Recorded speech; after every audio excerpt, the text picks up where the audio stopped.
પૂજ્ય ઈશ્વરચરણ સ્વામીને આપણે સમજીએ તે પહેલા એ કેવા કુટુંબમાંથી આવે છે. સ્વામિનારાયણ ભગવાન માટે લખ્યું કે તમારો જ્યાં જન્મ થયો છે ને એ માતા પિતાને પણ ધન્યવાદ છે.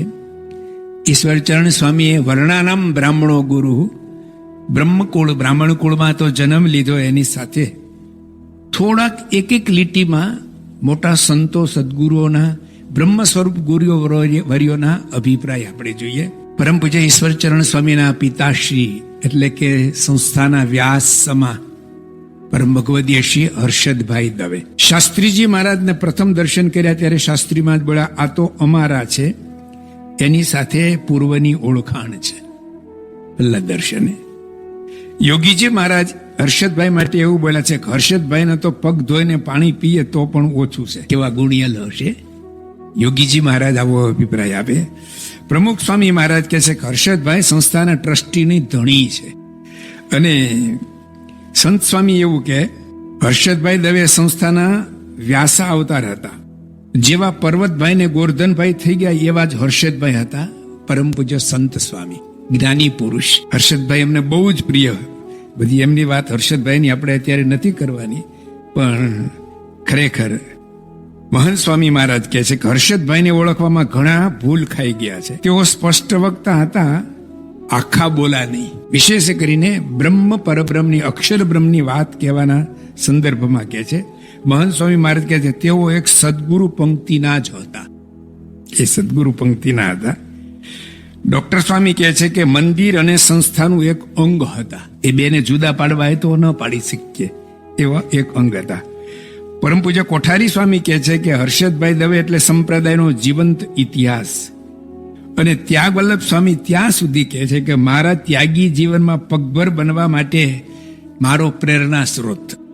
અને વિવેક સાગર સ્વામી એવું કહે છે કે તેમનું ઘર એટલે બ્રહ્મ જ્ઞાનનો અખાડો, ઉપનિષદ કાળના ઋષિનો આશ્રમ. આ જેટલા હું બોલ્યો ને સંત સ્વામીથી આગળ સંત સ્વામી બાપાની સિવાય બધા જ હર્ષદભાઈના ઘરે સાધુ થયા પહેલા રહ્યા છે 2, 3, 4, 6 મહિના સુધી. અને જોઈ જાણીને પછી આવા અભિપ્રાય આપે છે. પરમ પૂજ્ય ઈશ્વરચરણ સ્વામી માટે મહંત સ્વામી મહારાજ 2017 અહીં આવ્યા ત્યારે રોબિન્સવિલમાં એડિસનમાં હતા. મહંત સ્વામી મહારાજ એવું બોલ્યા હતા કે ઈશ્વરચરણ સ્વામીએ 4 સત્પુરુષને સેવ્યા છે. મહંત સ્વામી મહારાજ એવું બોલ્યા એટલે પછી આમ હસી પડ્યા. પછી તો બોલાઈ ગયું મુખમાંથી. શાસ્ત્રીજી મહારાજ, યોગીજી મહારાજ, પ્રમુખ સ્વામી મહારાજ અને મહંત સ્વામી મહારાજ 4 સદગુરુ સંતોને એમને સેવ્યા છે. પરમ પૂજ્ય શાસ્ત્રીજી મહારાજના જ્યારે એમને દર્શન થયા ત્યારે એમની ઉંમર 1.5 વર્ષની હતી.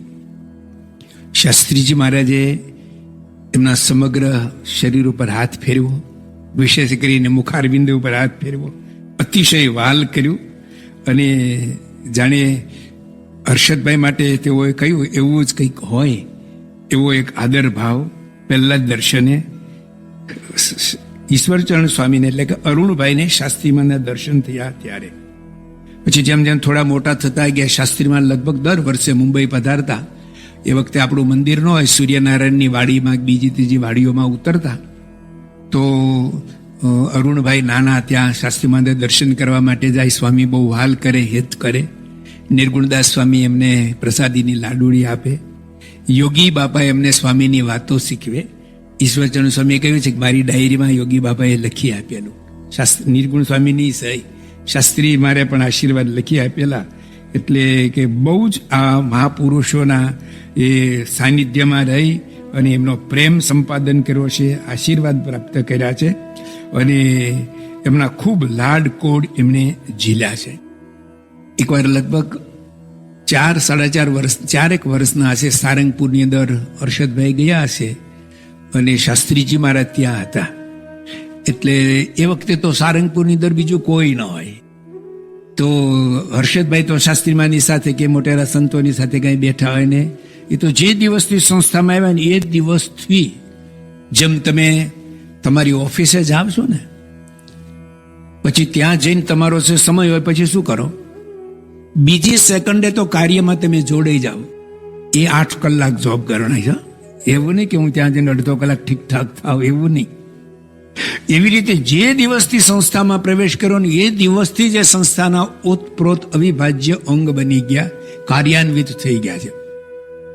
એટલે નાના અરુણભાઈ એકલા રમતા હતા ને, તો નિર્ગુણ સ્વામીએ જોયું કે કોઈ સારંગપુરમાં નથી, એની જેવું નથી, એની જોડનું નથી. એકલો બાળક શું કરે? રમવાનું પણ શું હોય ત્યાં? રહેવાનું જ કંઈ નહોતું, તો રહેવાની જ કોઈ વ્યવસ્થા નહોતી, તો બીજું રમવાનું શું હોય?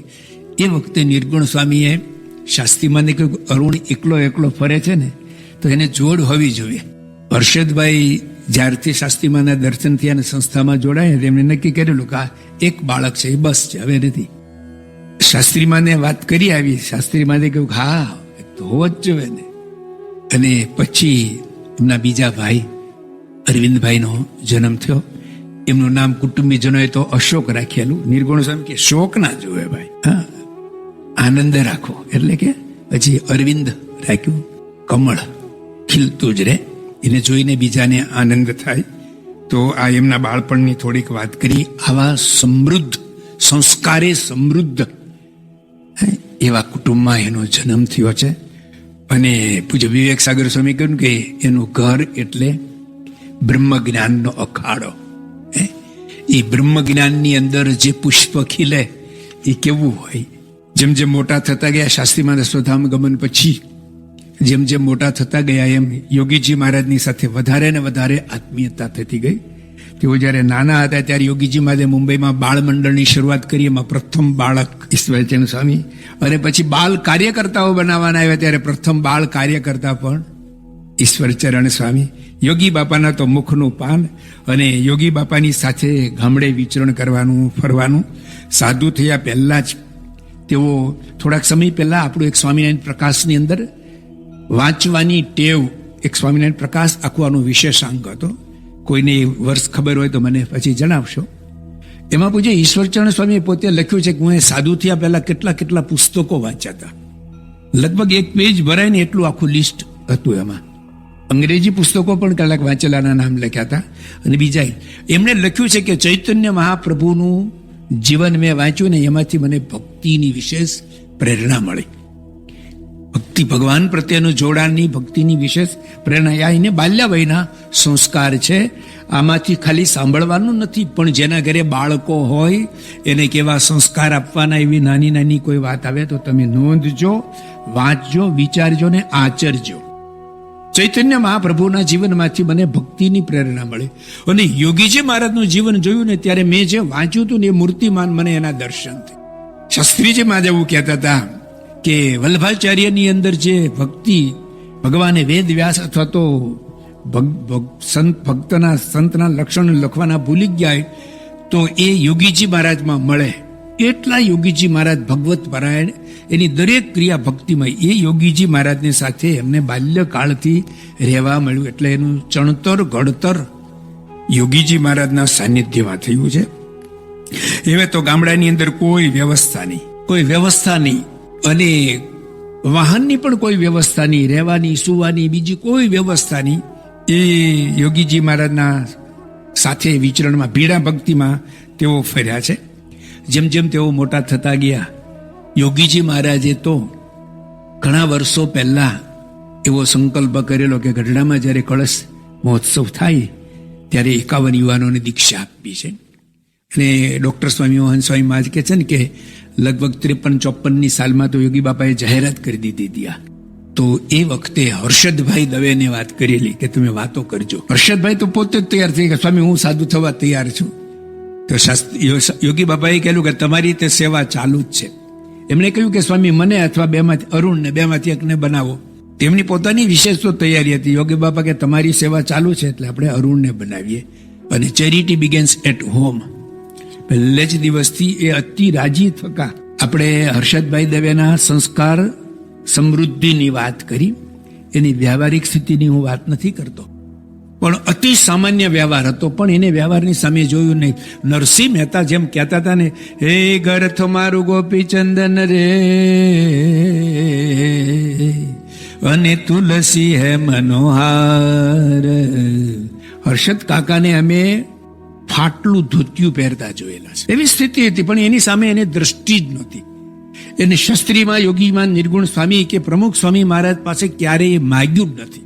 એ આંતર વૈભવથી ભરપૂર હતા. એટલે અરુણભાઈ એટલે કે ઈશ્વરચરણ સ્વામી જયારે ભણી ગણીને તૈયાર થયા, ગ્રેજ્યુએટ થયા ને, ત્યારે જો ધાર્યું હોત ને તો એ કમાઈને આપી શકે, અથવા કેત કે બીજા દીકરાને બનાવજો, પણ એને જ બનાવ્યા.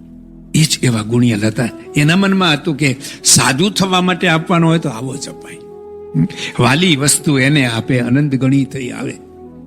તો ઈશ્વરચરણ સ્વામીને જ એમણે આ રીતે એ સાધુ થવા માટેની પરમિશન આપી દીધી. અને પછી તો જેવું વેકેશન પડે ને યોગી મહારાજની સાથે ગામડે ફરવાનું હોય, અને ગામડાની અંદર પણ ઈશ્વરચરણ સ્વામી જયારે યોગી બાપાની સાથે ગામડે ફરતા હતા ને, આપણને લાગે એટલા વર્ષો પહેલા ગામડે ફરેલા હોય.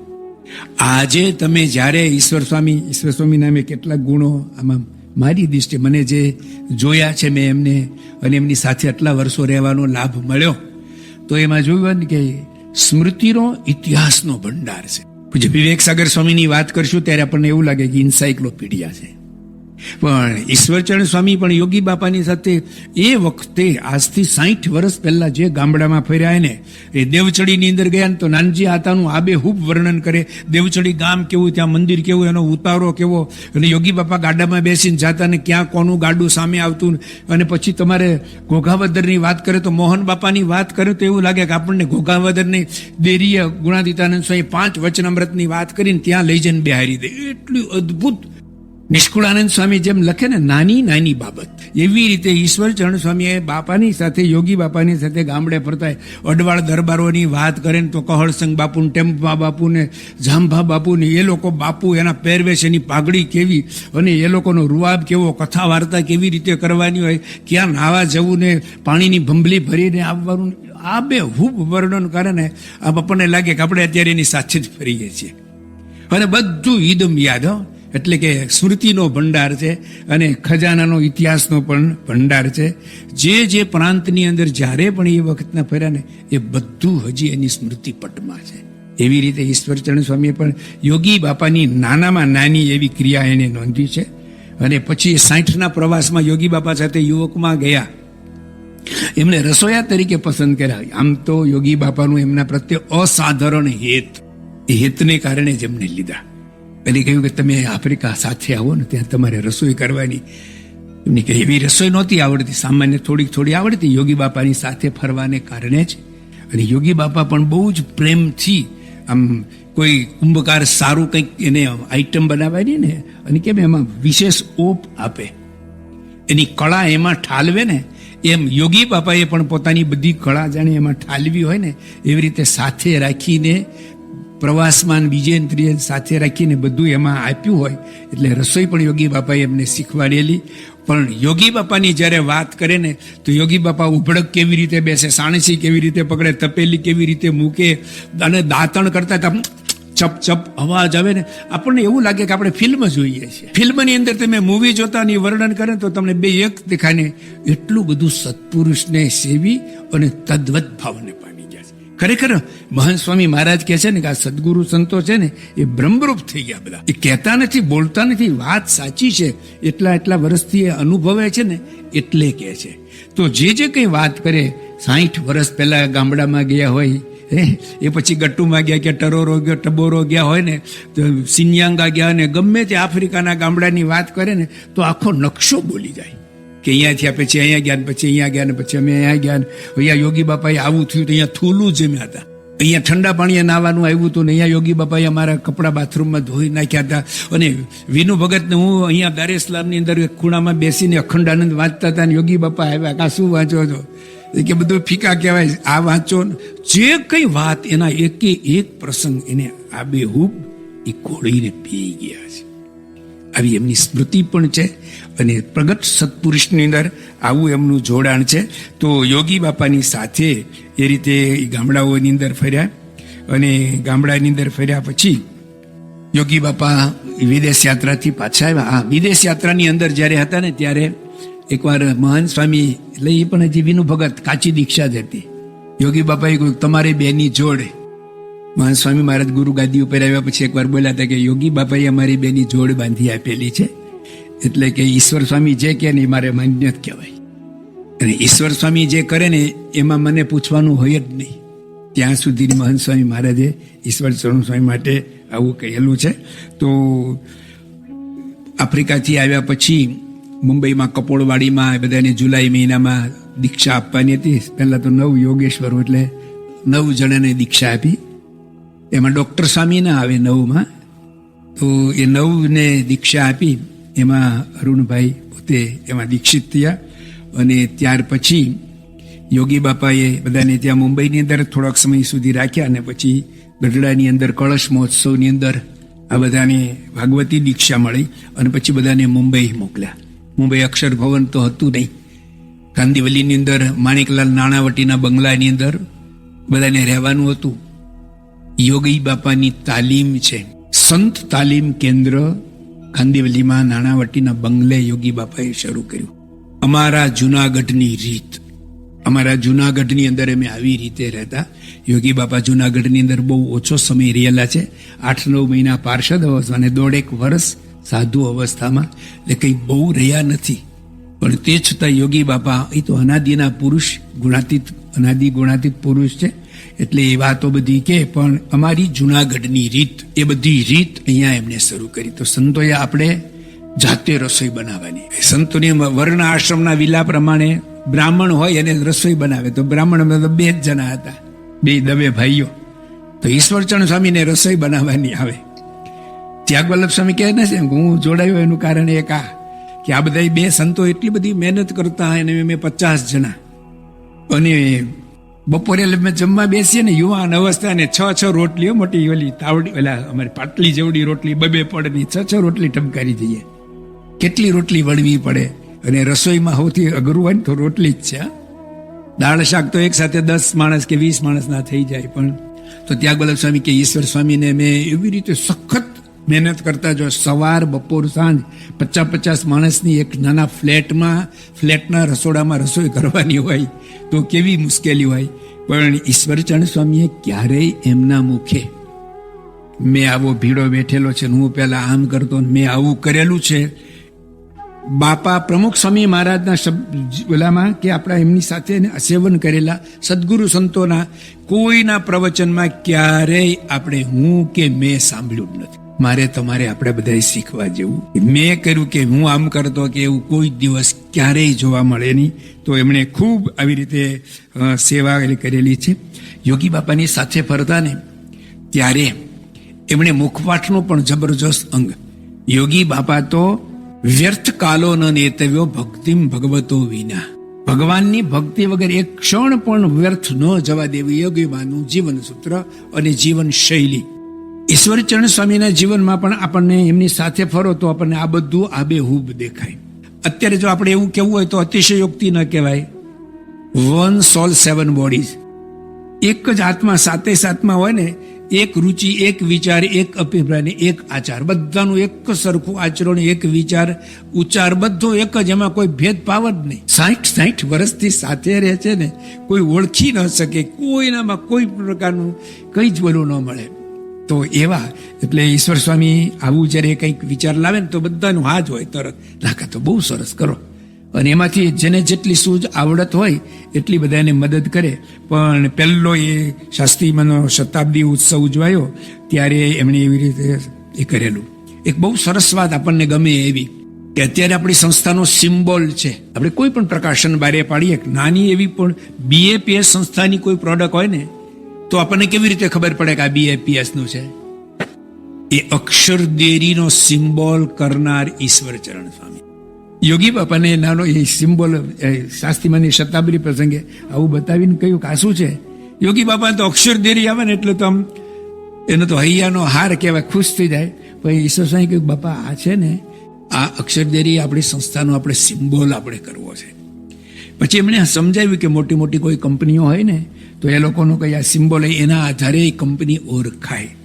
અરે જૂના સંપ્રદાયની અંદર ક્યાંય હજી આવી કોઈ વાત, વિચાર, આચાર કશું જ નથી. કોઈનામાંથી પ્રેરણા લીધી હોય, કોઈનાથી જોયું છે. હા, બહારના સમાજમાં મોટી મોટી મલ્ટીનેશનલ કંપનીઓમાં પોતાના આવા સિમ્બોલ હોય. ધાર્મિક કોઈ સંસ્થાની અંદર ક્યાંય આવું જોવા નથી મળ્યું. એ વખતે આ અક્ષરદેરીનો સિમ્બોલ એમણે આપેલો. અને પછી તો યોગી બાપાનો અમૃત મહોત્સવ આવ્યો.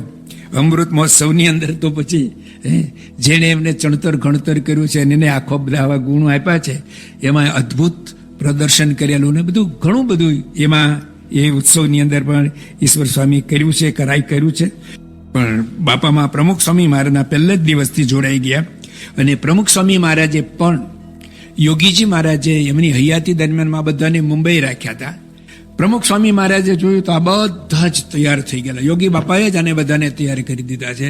એટલે દરેકને એક એક જવાબદારી આપીને બધાને છૂટા કરી દીધા. ને આપણે શું કે સંસ્થાના વિકાસની અંદર પ્રમુખ સ્વામી મહારાજે જે પુરુષ પ્રયત્ન કે પીડો વેઠો ને એની અંદર આ બધા સદગુરુ સંતોનો એવો ને એટલો જબરજસ્ત સાથ સહકાર.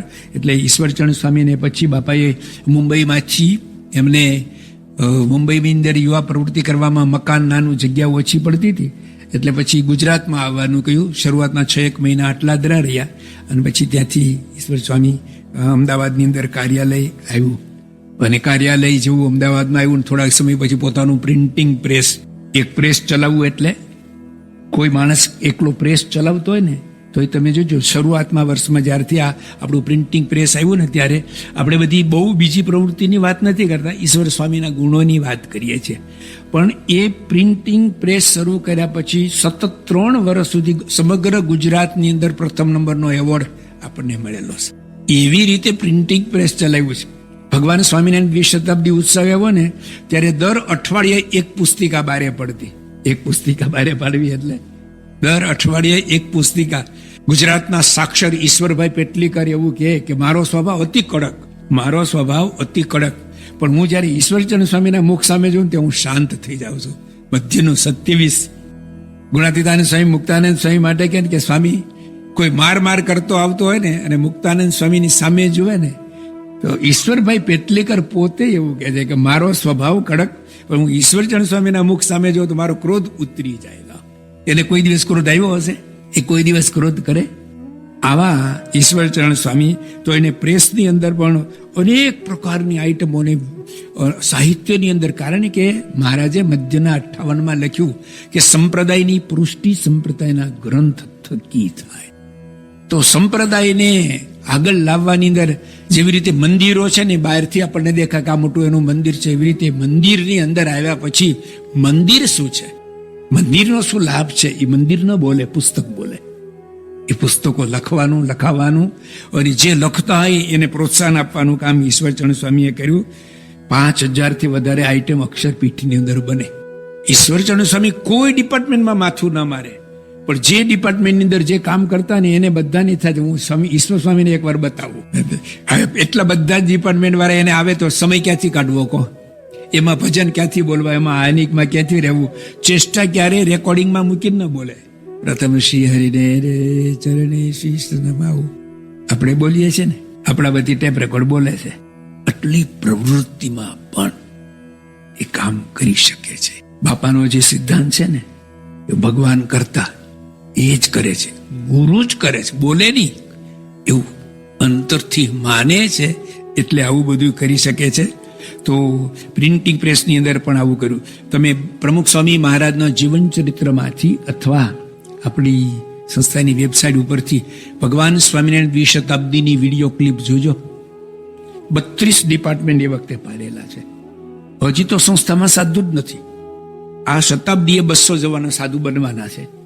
તો એના પહેલા તમે, હું સાધુ થયો 71માં, 71 થી 81 સુધી તમે જુઓ ને તો આમાં 2, આમાં 3, 4, 1, 2, 9, 5, પાછા 3 જતા રહ્યા, 2 જતા રહ્યા હોય. ત્યાં ટ્રેનિંગ સેન્ટર તો હતું નહીં. સાધુ નથી. સાધુ વગર આટલું મોટું ભગવાન સ્વામિનારાયણ 20 શતાબ્દી ઉત્સવ, 37 દિવસનો આખો મોટો ઉત્સવ, અને ઉત્સવની વૈવિધતા તમે જુઓ ને એમાં પ્રોગ્રામો જુઓ, ઓહો, સમગ્ર ભારત વર્ષની અંદરથી એવા નિષ્ણાતોને, વ્યાખ્યાનકારો, કલાકારો, સંગીતકારો, મ્યુઝિશિયનો, સાધુ સંતો, મહાત્માઓ, કથાકાર, પ્રવચન, આ બધાને લાવ્યું કોણ? એક સાથે નહીં, પણ મેં છૂટક આવી બધી વાતો જ્યારે થતી હોય ને પછી આપણને લાગે ને કે આ બધું થયું કેવી રીતે. ડૉક્ટર સાહેબને પૂછ્યું મેં, ડૉક્ટર સાહેબ કે આવું કંઈક આવ્યું ત્યારે મેં સૂચન કરેલું કે આવું કરો તો સારું. એ તો ઓનેસ્ટ પુરુષ ને કે આવું કંઈ આવ્યું ને તો મેં કીધું કે હા કરવા જેવું સરસ, આવું હોય તો સારું. કોઠારી સ્વામી કે મને બહુ ખબર નથી, પણ અમે મિટિંગમાં બધી વાત થાય ને તો કે આ સરસ છે, કોઠારી બાબા તો બસ યશવાળા પુરુષ, એને તો બસ દિવ્ય દિવ્ય ને દિવ્ય. ત્યાં ગુલાબ સ્વામી કે આપણે તો સેવાની હોય, આપણને તો કે આમે ખબર ને, રસોડા સંબંધી કઈ પૂછે તો યશનો. તો કર્યું કોને? ચાલો કર્યું કોને? ડોક્ટર સ્વામીની, કોઠારી સ્વામીની, ત્યાં ગુલાબ સ્વામી. હા, વિવેક સાગર સ્વામી અને ઈશ્વરચરણ સ્વામી છે ને, એ તો તમે કહો ને ડાબો જમણો હાથ જેવા. એ કંઈ પણ હોય ને તો બે જણા સાથે બેસીને વિમર્શ કરતા હોય. એ લોકોની એક સેકન્ડ પણ સ્મૃતિ અથવા તો સંસ્થાની સેવા વગર ગઈ જ નથી.